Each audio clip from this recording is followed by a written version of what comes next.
I want to start out this morning. I guess they call it clickbait. I want to start out with some clickbait this morning. Hopefully it will whet your appetite and be like, I need to hear what he's going to say.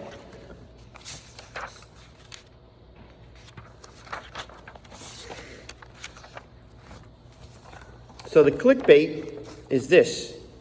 What I'm going to preach on this morning is the most shocking change in the Chaplain Corps in my 15 years of service. Second part is the even more shocking Chaplain Corps reaction to the most shocking change in the Chaplain Corps in my 15 years of service. So as a chaplain, I would be interested in that.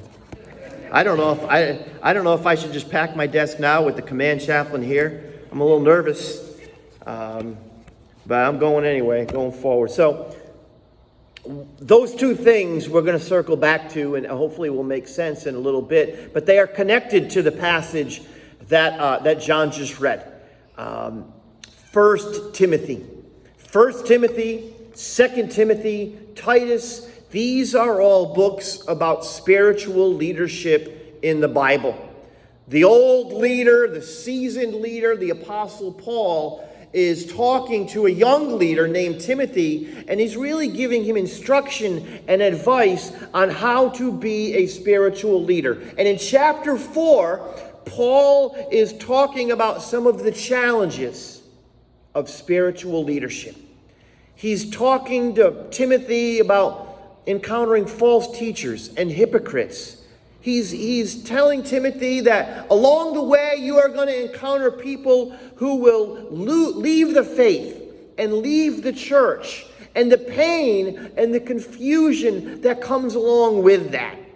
These things, false teachings and hypocrites and people leaving the faith, they're like torpedoes that sink pastors and ministers. And as I've been in the ministry over the years, I have seen leaders peel off and just kind of drop out because of these things, false teachings and people leaving the faith and hypocrites. And, you know, I began my ministry thinking that success in ministry is about numbers and big churches. And now as I go along, I'm thinking it's about survival.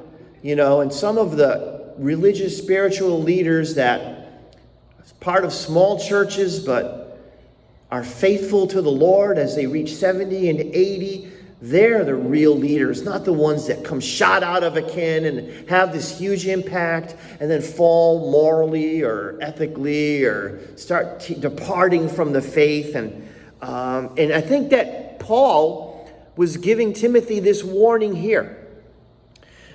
But in verse 7 and 8, he moves from the warning to the prescription. In other words, Paul is saying, yes, these are challenges that you're going to have to face, but in order to navigate those obstacles, in order to steer clear from these temptations and these hazards, Paul says, hey, have nothing, and this is verse 7, have nothing to do with godless myths of old wives' tales. Rather, he says, and here's where I want to focus, train yourself to be godly. Train yourself to be godly. For physical training is of some value, but godliness, as opposed to godlessness, but godliness has value for all things, holding promise for both the present life and the life to come. And this message is focusing really on those two verses. Two things that Paul shares with Timothy that I think are pretty profound. Number one, he talks about physical training that has value. Paul says that we are physical beings, that we have bodies that need to be maintained, and that physical readiness and physical training is important to our overall health, which is emphasized in the Army, right? It's a big deal in the Army. You know, the Army's philosophy is you lose what you don't use, okay? And so every day, as a matter of fact, I've had commanders throughout my career tell me PT is the most important part of the day, okay? And in many ways, they're exactly right. Because we are physical beings, and in order to operate at peak performance, we need to train our bodies and work hard.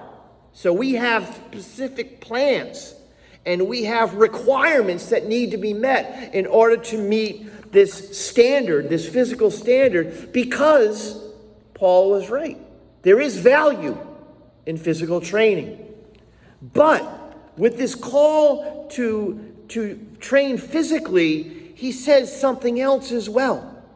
He says that it is also important to train for godliness. Let me just leave this passage open so I can refer to it. And in doing so, Paul is saying that not only are we physical bodies, but we're spiritual beings as well. And that cannot be underestimated or undervalued or not considered. Spiritual readiness, Paul is saying in this passage, is not just important to overall health, it is essential to overall health. As a matter of fact, Paul is saying it is the most essential thing. It is like the hub of the wheel. Our spiritual readiness, of which everything else kind of branches out. And just like with physical readiness, you lose what you don't use. And when we ignore our own or our formation spiritual readiness, the end result is catastrophic. There's a big problem in the Army today with suicide, with high-risk behaviors, with depressive disorders, with isolation, with destructive behaviors, with substance abuse and alcohol and broken relationships. Many of these soldiers who fall victim to these things are in peak physical shape. It's not because they can't run 2 miles fast. I'm going to argue it's because they are not in peak spiritual shape. That we can trace back many of these issues that are plaguing the army to a lack of spiritual readiness. And it's what Paul says. He says, train yourself to be godly, for physical training is of some value, but godliness, or we can call it spiritual readiness, has value for all things, holding promise for both the present, for right now. In other words, it can help us right now, but it also helps us in the life to come. Translation. Here's the Jim Sousa translation of those 2 verses.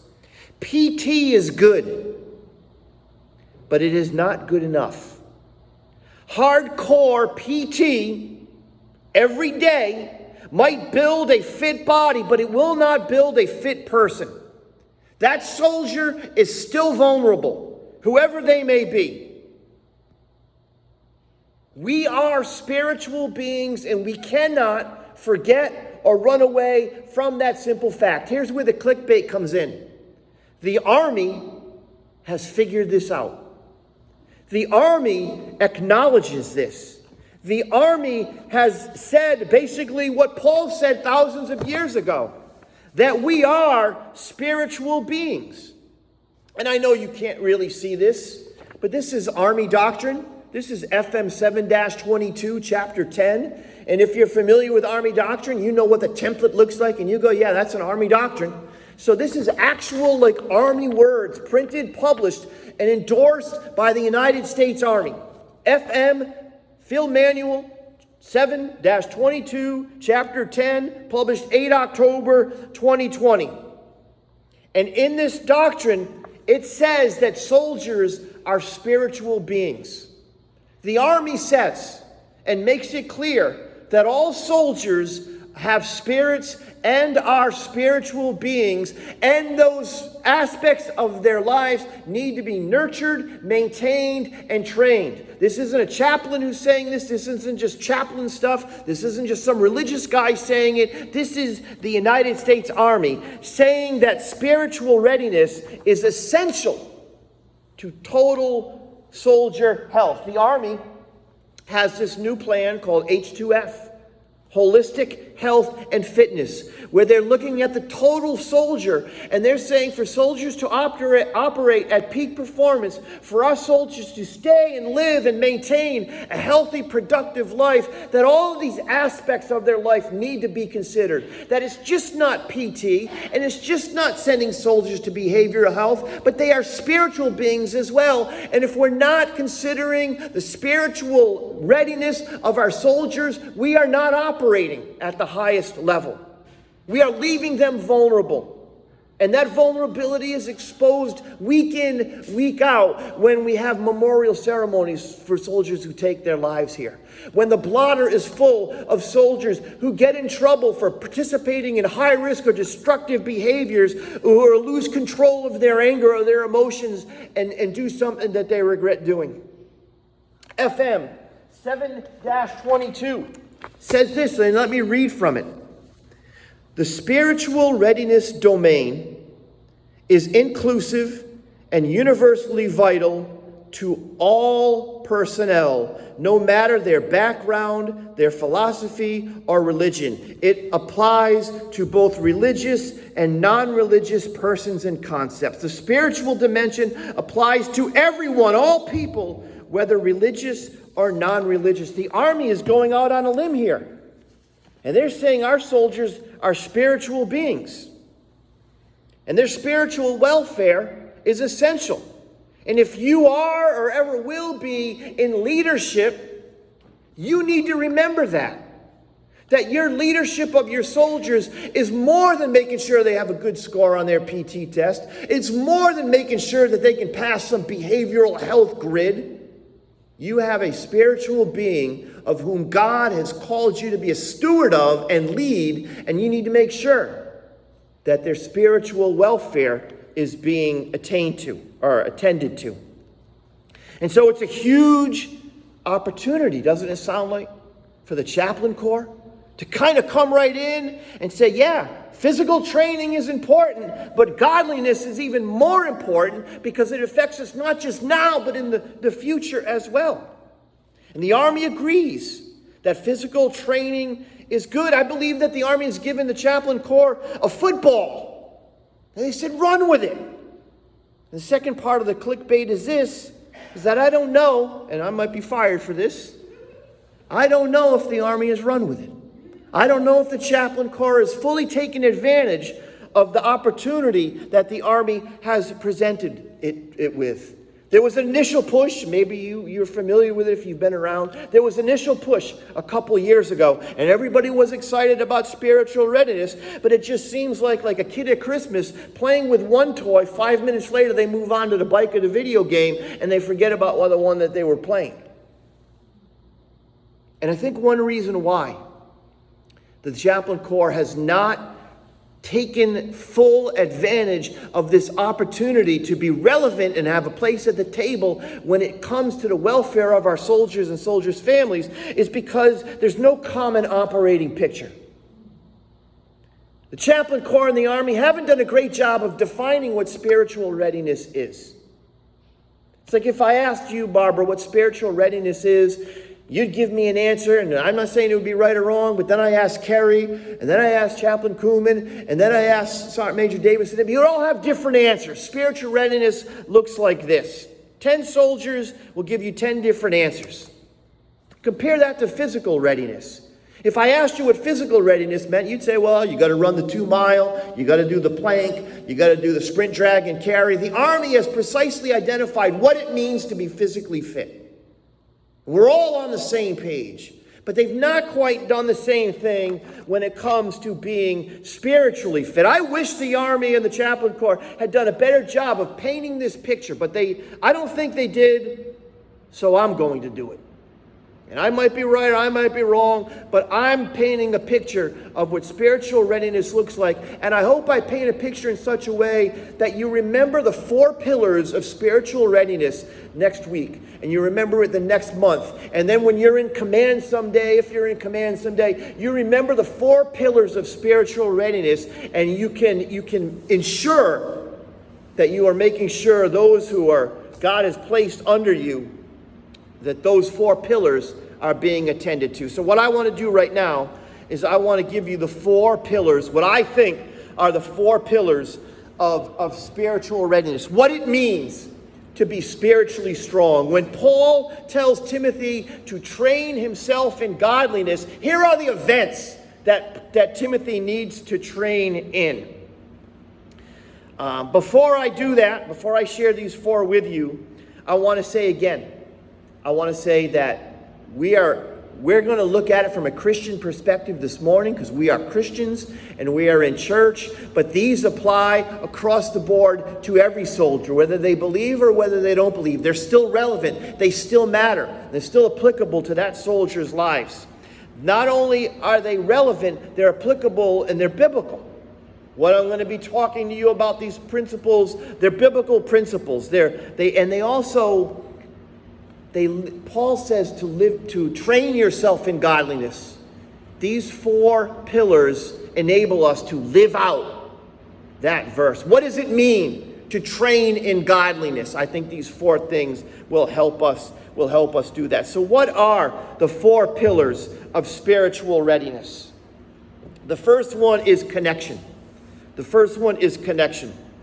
A spiritually strong person is connected to God and is connected to people. And so you need to ask yourself the question, am I connected? To whom am I connected?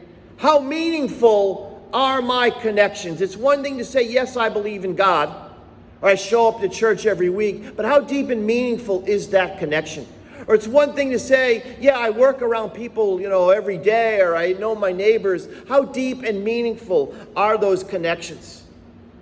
As Christians, we believe that we are disconnected from God because of our sin.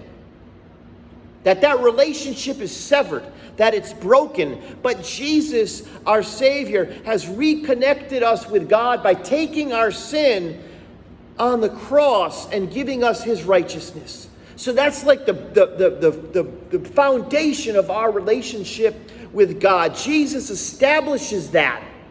And we receive that. We become connected with God, whereas before the bridge was broken. But after that, it's up to us to determine how meaningful that connection will be. Spiritual readiness is about being connected to God and people. Genesis chapter 1, verse 18. God says, "It is not good for man to be alone." Spiritually strong people are part of a group. They're part of something bigger than themselves. They are at the same time being known by others and knowing others. And I think about my father, my dad who's in his 80s, and I'll talk to him, reference him a couple times in this message. He was struggling. He's in a bad spot. And through the providence of God and prayer, he reestablished himself with a spiritual community. He started going to daily mass. He's Catholic once again. And in that daily mass, there's a small group of about 12 people that he connected with on a daily basis. And they slowly got to know one another. And it became that now he's part of this the bunch of people in their 80s, spiritual community who attend daily mass together every day. And it has been wind in his sails. It has been the most tremendous blessing on his life, being part of this community. And if he was here right now and he would say, what is the difference between now and 5 years ago when you were really in a dark spot? He would talk about those people who have joined him in his spiritual journey. This part of a community. And when we have soldiers, and we have, ask yourself, folks who are part of a spiritual community, lifting each other up, pointing each other to God, it creates a source of spiritual strength.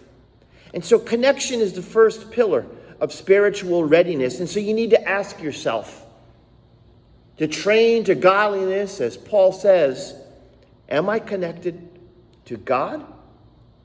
Am I connected to others? And how deep and how meaningful are those connections? So the first one is connection. The second one is hope. A spiritually strong person has hope, has a reason to press on, has a reason to continue to fight. Something greater than themselves or their circumstances to believe in. And so you do this personal inventory and you ask yourself, am I a person of hope? Do I have hope? Am I hopeful? Spiritually strong people believe that they can change or that their circumstances can change. And because of that, they have a sense of control over their lives. In other words, it does not have to be this way, is the mantra of a spiritually strong person, because they have hope. Spiritually vulnerable, dare I say spiritually weak people, resign themselves to the belief that things can't change. This is the way it is. This is the way it'll always be. They have no control. They have no hope. If Christians have anything, they have hope. They have hope in a God who's able to do all things. They have hope in a God who's already said that they matter, that they're persons of value and worth. And I see this every week, every Thursday night at Celebrate Recovery, where I'm surrounded by folks in the depths of addiction and alcoholism and other destructive behaviors. And I have to tell you, the hooks of addiction and substance abuse dig so deep, and change and sobriety and sanity seem like an unclimbable mountain. How in the world am I going to get to a place of sanity and sobriety when the hooks of addiction are so deep in me? The only thing these people have is hope. That's all they have. Hope in a God who loves them and thinks that they're worth the effort. Hope in a God who is both willing and able to walk with them and deliver them from the deepest of addiction and substance abuse. Christians have hope. Hope is a pillar of spiritual readiness. Hope gives us control over our lives because it's the conviction that things might rot now, they might stink now, but things can change. With God, all things are possible. The second pillar of spiritual readiness is hope. The third thing is grace.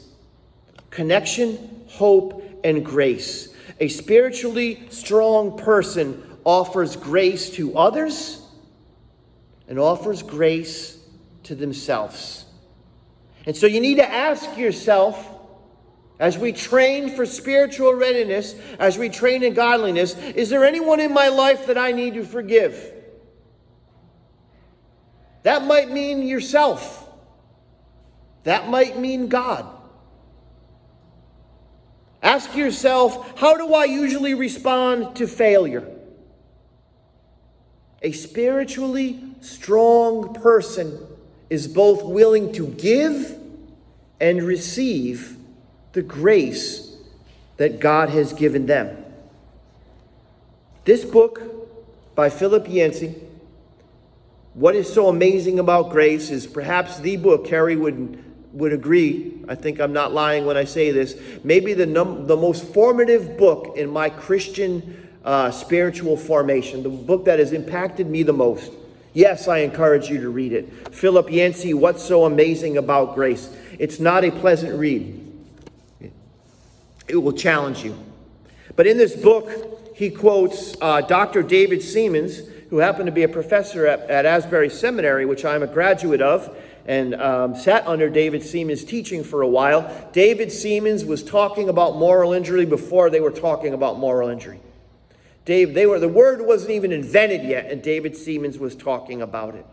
But this is what David Seamands says about grace, and I think this is true. He writes, many years ago, I was driven to the conclusion that the two major causes of most emotional problems among evangelical Christians are these: the failure to understand, receive, and live out God's unconditional grace and forgiveness, and the failure to give out that unconditional love, forgiveness, and grace to others. We read, we hear, we believe a good theology of grace, but it is not the way that we live. The good news of the gospel of grace has not truly penetrated to the level of our emotions. And so to summarize that, David Seaman was basically saying the fundamental problem so many Christians have in their spiritual journey is this idea of not applying grace. We can quote grace, we can define grace, we can say that grace is unmerited favor of God and get it all right, but when it comes to applying it in our lives, both by giving it and receiving it, we fail there, and it becomes a stumbling block and an issue in our lives. And so grace is an incredible pillar of spiritual readiness. And a spiritually strong person both gives and is able to receive the grace of God. So ask yourself, is there anyone in your life that you might need to forgive? That might be yourself. That might even be God. Ask yourself, how do I normally respond to failure? So we have 3. Connection, hope, and grace. The last one is purpose. A spiritually strong person lives with purpose. They know their purpose. And so ask yourself, why are you here? Why are you in the army? Why do you wake up every morning? Why do you do what you do?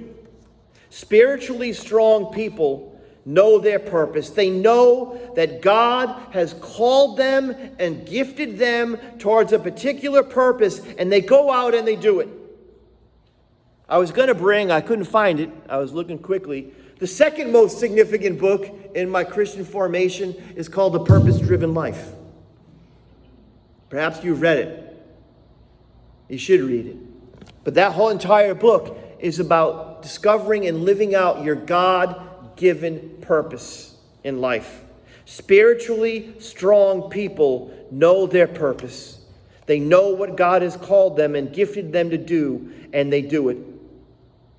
I think again about my dad.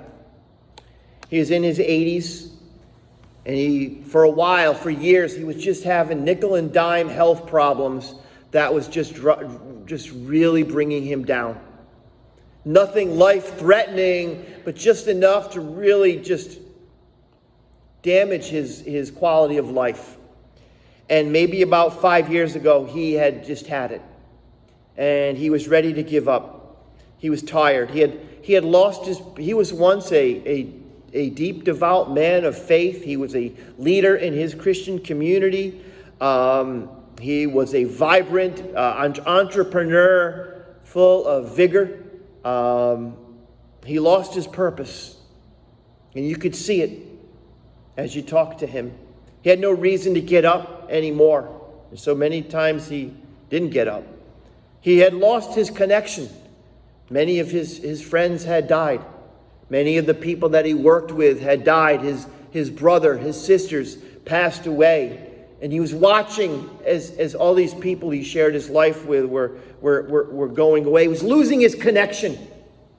He stopped going to church, lost his connection with God. He would tell you he believed, and I believe he believed, but that connection was getting less and less meaningful and powerful and compelling in his life. He is growing angry. He is growing angry for his lot in life, which means he was living not in a time or era or space of grace, but he was living in ungrace. And he was absolutely losing hope. And you could see it. You could see it happening, and it was a concern for me. And here I am down here. He's in Massachusetts. He was spiraling. He was spiritually vulnerable. He was spiritually vulnerable. This was not a mental health issue. And though he had plenty of physical issues, these weren't physical issues that were causing this. This was a spiritual issue. And a spiritual issue demands a spiritual answer. And so I can remember I was in my office at Harmony Church 316 Cab Brigade, and I called the local church at St. Mary's Catholic Church in Seekonk, Massachusetts. And I said, you might not know my dad. He used to be the CCD leader for like 30 years, well before you were here. But he was a pillar in that Christian community. He's like, oh yeah, I know Jim Souza. I said, listen, here's where he's at now. Would you pay him a visit? And I'm very grateful that priest made an appointment with my dad, went there, visited my dad, encouraged him, and did just enough that my dad said, I'm going to go to Mass tomorrow morning. And he went to Mass, and something just sat right with him. And then he went the next day, and after a while, he became part of this little community. And he realized now, and he'll tell you if he was here right now, that his purpose is to be part of that community, to lift up all of these other people and to encourage them. And so he wakes up in the morning. He knows what he needs to do. He needs to go to Mass and connect with his people. And so in this moment, God has given him purpose, and God has given him connection. And in this, God has given him hope. And now he's tasting the tremendous grace of God. The Bible is clear. We are spiritual beings. And a spiritual problem demands a spiritual solution. Paul said physical training is good, but godliness is better because it affects us in this life and in the next. And so the 4 pillars of spiritual readiness. Where's Mr. Ed? Did he go? T, can you come up here? As I close, I want to just kind of hand this out. I've made this flyer, and I realize that it's not overtly Christian, but it talks about the importance of spiritual readiness. And I want you to remember this message. I want you to have this. So you just pass that out. I want to close with this. That brochure just talks a little bit about what spiritual readiness is. So as I was working through these 4 pillars of spiritual readiness, I got very close to a soldier in my brigade. And he has allowed me to share his story. I won't share his name, but he's allowed me to share his story. This soldier was incredibly broken. PTSD, high-risk behaviors, substance abuse, you name it, this guy had it. He had an incredibly depressing and compelling personal story that was just filled with devastation. And the Army invested, if that's the right word, a lot of money in this soldier's treatment. He went twice to Laurel Ridge, and if you never heard of Laurel Ridge in the Army, you certainly will. It's a recovery center in San Antonio, I believe, and they sent him there for weeks. They gave this soldier the best counselor that they could, meeting regularly with a team of the smartest people on Fort Moore, the psychologists and behavioral health, and they were giving him tools, and they were giving him so much in order to get him in good and better space. And he would come and he would talk to me. It was kind of like an unofficial visit. We were just friendly with one another. He felt comfortable coming to me. As I was working through this, I said, hey, can I just ask you a couple of things? And I told him about the 4 pillars of spiritual readiness. And I told him about the importance of connection, and the importance of hope, and the importance of grace, and the importance of purpose. And I can never forget it. He grabbed it. I have my little chart there, piece of paper. He just took a pencil and he crossed out connection. He said he's a 0. He crossed out hope. He said he's a 0. He crossed out grace. He crossed out purpose. He was 0 for 4, he said. And then it just occurred to me, I was like, wow, the Army is pouring so much money into your treatment, but you have a spiritual problem. It wasn't necessarily a behavioral problem or a physical problem, though I'm sure that those are involved in it. But the core of this guy's problem was it was a spiritual issue. So I asked him, I said, hey, would you like to go to Celebrate Recovery with me? Would you like to begin on a journey towards spiritual readiness and wholeness? And I'd like to say this story ended with this tremendous testimony. But when you're dealing with addicts and alcoholics, it's a lot of this. It's ups and it's downs. But I'll never forget the light bulb going on in his head when he realized that his issue was not necessarily physical or behavioral, but it was a spiritual issue that he had. And your issue and your burden might be spiritual as well. And so we go back to the words of Paul to Timothy, saying, train yourself, take seriously your spiritual nature and train and build it up, and consider these things like connection and ask the hard questions, and consider the things like hope and grace and purpose, and ask yourself the hard questions and say, what can I do to strengthen these things in my life?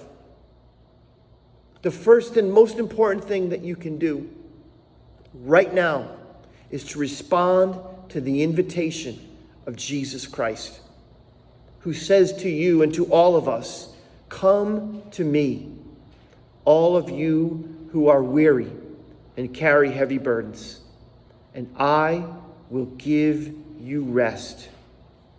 Take my yoke upon you, let me teach you, because I am humble and gentle of heart, and you will find rest for your souls. For my yoke is easy to bear, and my burden that I give you is light. There is no one or nothing that can offer you what Jesus offers you here. The beginning of your sanity, the beginning of your sobriety, the beginning of your spiritual strength and readiness is when you accept Jesus as your Lord and as your Savior. Have you ever done that? Today is the day that you make that decision. Let's bow our heads right now.